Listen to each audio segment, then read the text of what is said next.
Wizards of the Coast has decided to start handing over some insider information, so let's dive on inside and get some info.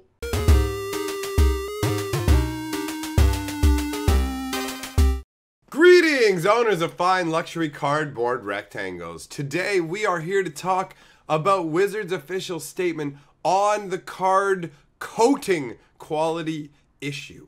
So, this will be an interesting read. I've gone through it already. I was pretty happy with the end result of it. Now, before we dive into that, I just want to address, look, I'm looking at this artwork down here. Look at how ridiculous it looks. Look at how absurd the hair is. Look at the way this hand down here is holding the blade all just kind of like, who holds a blade like that? Or like this? This is not an effective way to hold your weapons. Good God, this artwork is clueless, and the guy's face is absolutely hilarious. This entire piece of artwork is absolutely hilarious. Anyhow, that's not what we're here for. We're here for playing card coatings. So I'm going to read this article out here, and then I'm going to share my thoughts about it. Last week, Tim O'Hara mentioned the new coating process being used for the cards in English Dominaria booster packs. For most, this change isn't terribly noticeable, but for many who have been playing for a while, the feel, the playability, and even the smell are all a bit different. But why is that? This is the first in a series of articles that will take you behind the scenes on how we make our products.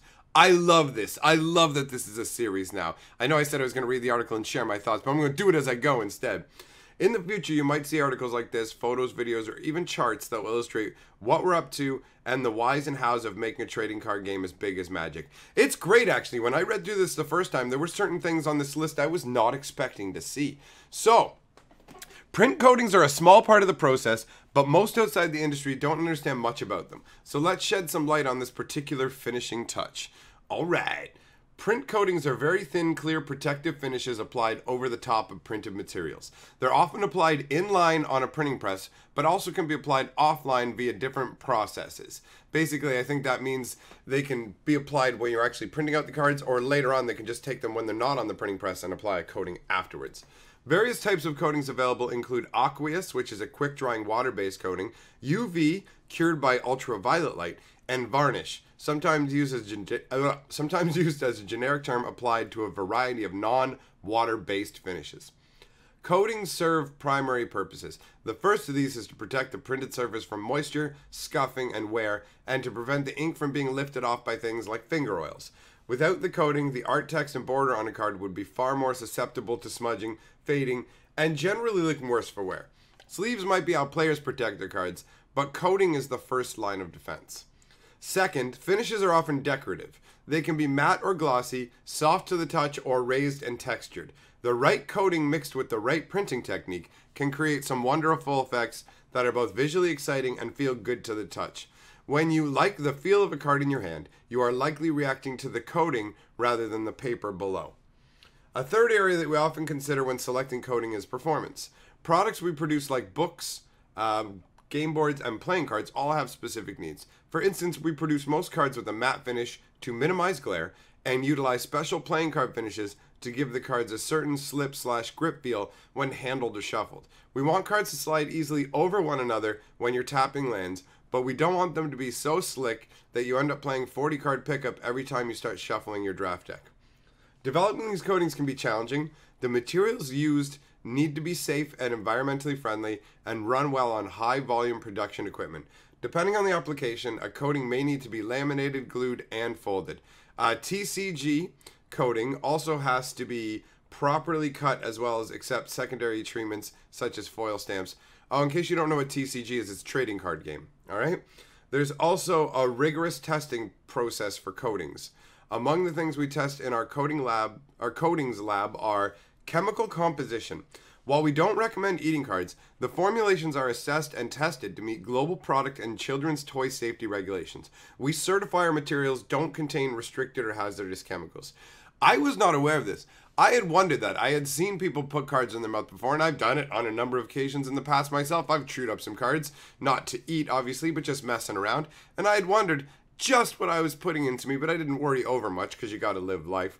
Anyways, I find it interesting to find out that they literally actually deal with children's toy safety regulations and follow those. So that's very cool. Environmental cycling. We test for environmental effects such as humidity and temperature. We put our cards through extreme conditions and see how they react. This one, I'm going to be honest, is one that, out of all the things I read, this one feels like the biggest lie. If there's a lie in here or untruth or stretching something, it feels like this one. Because there was a bunch of cards that obviously had a whole bunch of problems, and a lot of it was being attributed to things like humidity and temperature. So this is the one that I didn't like when I saw it. Next up is oil resistance. Our hands, no matter how clean, contain oils. Over time, those oils can break down cards. A good coating can help prevent this. You know what? I hadn't thought about this in a long time, and you guys may not have dealt with this because this is something from pre-sleeve eras, but I remember actually playing Magic, and there were two things that happened when you didn't play your sleeves. One was cards getting beat to hell up, but another is, guys, have you ever seen like old white border cards from Revised or any like of those older sets, and you can tell they've been played with a lot, and there's all these black dots all over them?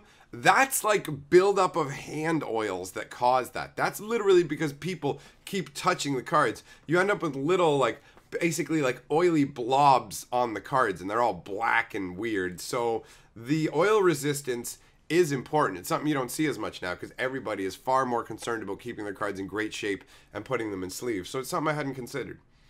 Shuffle. Imagine hiring a pro player to shuffle the cards in their hands, but at 10 times the speed and 100 times the frequency. We put our cards through the ringer. I guess they just use some automated shufflers. All right. Surface friction. Now imagine the same pro player trying to shuffle the cards, but they can't because they stick together, or that they're so slippery they fly off in every direction. Neither of those things is good, so we test and retest how much surface friction cards have, trying to strike a balance. Well, that makes perfect sense. I mean, you're putting this coating on the card, and if the coating works the wrong way and the cards barely move, it's going to make shuffling really tedious. And if they're flying all over the place, everybody knows what that's like. The closest feeling you can get to that is when you brand new sleeves and you've just sleeved a deck, and you go to shuffle it up, and you're like, oh, hell, it's going everywhere. And you just put it on the table, and it naturally just wants to be like, so long, I'm out of here. I'll spread myself across the table. Spread me across the sky of the table. That's how they act. Anyways, another area we think about is how cards breathe when various coatings are used. That's interesting. You see, Magic uses a proprietary laminated playing card paperboard that can be sensitive to changes in humidity and temperature. Now, this makes me wonder, guys, is part of the reason we haven't seen effective counterfeits because it's an actual specifically proprietary type of paper or whatever they use inside the core? Are the blue cores proprietary, and or they are just really hard to mimic? What is the deal with those? Either way, what does it say here? We found that different coatings and application methods help the cardboard to breathe and assist with overall stability and performance. With this in mind, we've recently made some changes to our coating process at one of our largest production partners. The first place you saw this is with Dominaria, and while we're pretty happy with the results there, and so am I, honestly, we've seen a nice improvement in card quality. And I have to say credit where credit is due, because honestly, I wasn't expecting it to happen. I'd been railing about it for a long time. Fantastic to see that it actually happened. Now, what does it say here as well? We have made even further improvements to the card coatings in Core Set 2019 as well. We hope these changes will be positively received. I imagine they will be.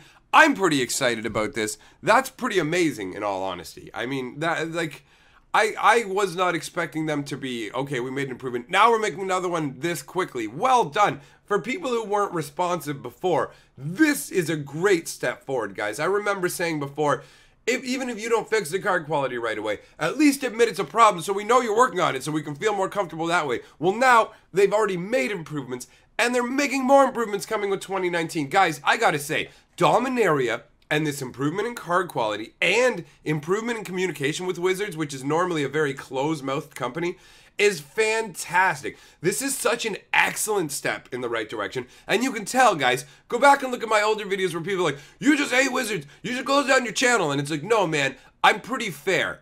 Obviously, everybody has their bias, but I'm pretty fair. And now I'm on the good job, Wizards bandwagon. I'm not like everybody else getting super bent out of shape about the SJW shit. I'm just going to laugh about that stuff for now because it's just absurd and nonsense.